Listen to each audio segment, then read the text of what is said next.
Alright, it's me again. Remember I told you there was another project?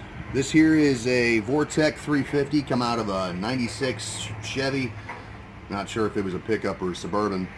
Doing a complete rebuild on it. Basically just a re-ring job, hone it out because the cylinders were in good enough shape that we don't have to have it bored. But the cam bearings are pretty worn out. You can start seeing the copper in them. So we got to remove them. In order to do that, you need a special tool. Now, most machine shops, I think all machine shops will do this for you if you're not confident enough to do this. But, well, plus this tool isn't exactly cheap. But I've done this before. It's just been a very long time. So it took me a while to figure out how to use this tool again. So basically what you want to do is you never want to do the one on the end with your rod way out here, because you're trying to keep it lined up so you don't damage the bore. So what you do, if you come over here and you look, you got this cone thing. It centers it up in the bore for you. Okay, and if you look over there, inside you have an expanding mandrel. You expand that out once you figure out what size you need so that it fits snug inside the cam bearing, but not too spread out that it's going to score the bore down inside there that cam bearing sits in. And then basically, you just, got my hammer here, you hold this in place, hold your cone bit in against, just give it a whack, and watch over there as it comes out.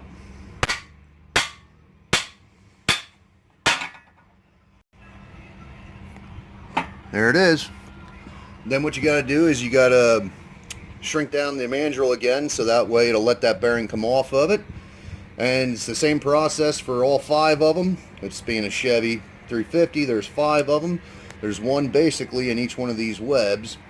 So usually what I do is I'll do 1, 2, 3 and then take this off of the stand, hook it on a hoist or something like that to do the other 2 from the other side.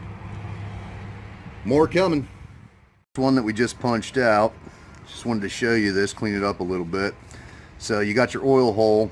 What you want to make sure of is you index that correctly in the bore, because if you don't, the top end doesn't get any oil.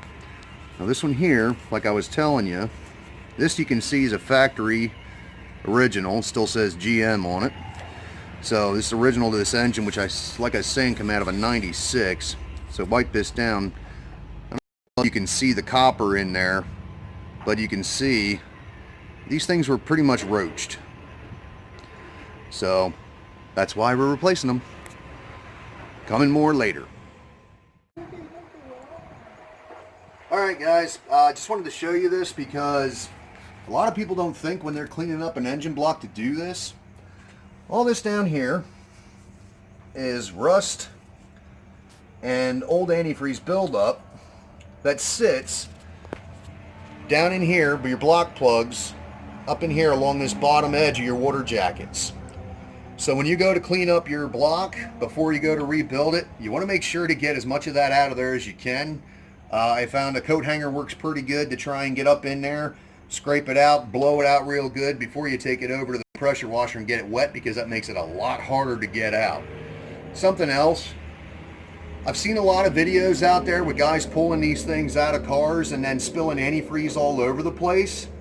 It really irritates me because all you have to do is pull the block plug here and the block plug on the other side, poke a little hole because there's always rust there stopping the stuff from coming out, and let it drain before you pull it, and you don't make a mess. Anyway, have a good one.